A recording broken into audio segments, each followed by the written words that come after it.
Paalala lang mga kadudes, kung bago ka pa sa channel ko, please like, subscribe, bell all, and share.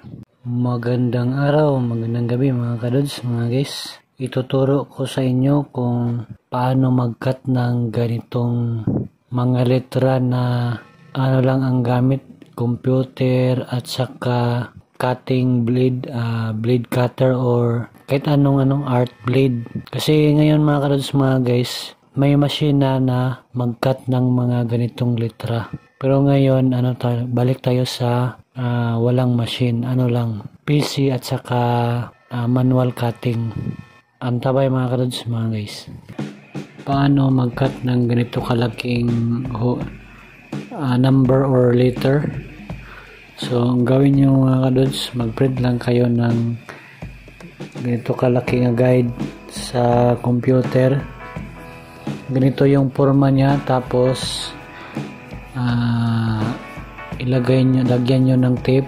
So yung sa likuran na gusto nyo na material, ipilit nyo siya sa harap, tapos gamit kayo ng cutter, scalpel.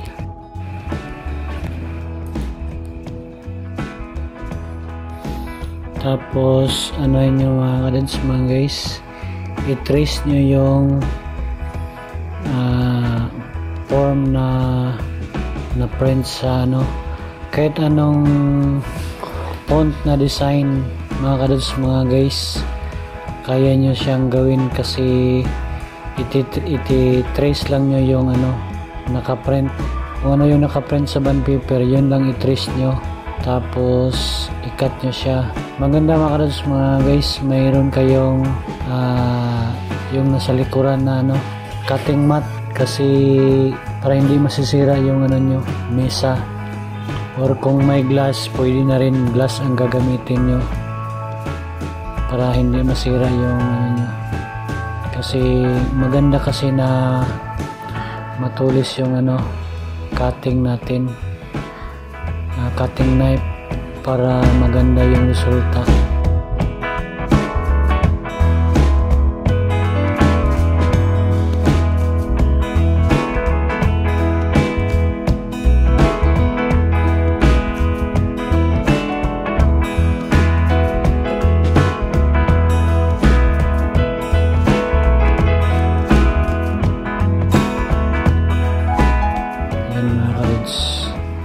Dahan-dahan lang tayo.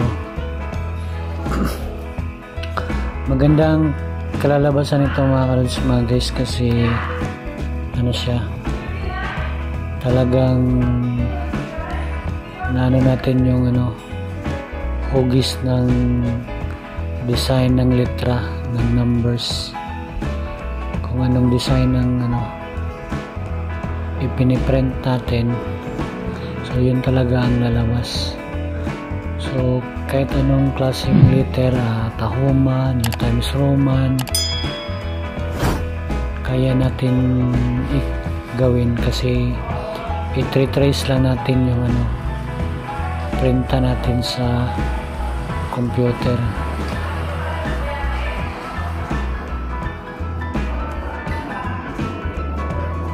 Ayan guys, malapit na tayo matapos. So maganda yung kalalabasan mga kadudes, mga guys, pag ganito na paraan ng, kasi minsan may iba dyan nagdo-drawing pa doon sa materials na gagamitin. So ito pinakamadali mga kadudes, mga guys. Kailangan mo lang ng PC at saka printer at saka bond paper. Ayan, nakat na natin yung number 3. Ayan mga kadudes, tingnan nyo, ang ganda. So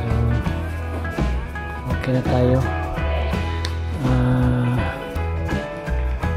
pakita ko yung complete na ano mga karods, anong kinating ko.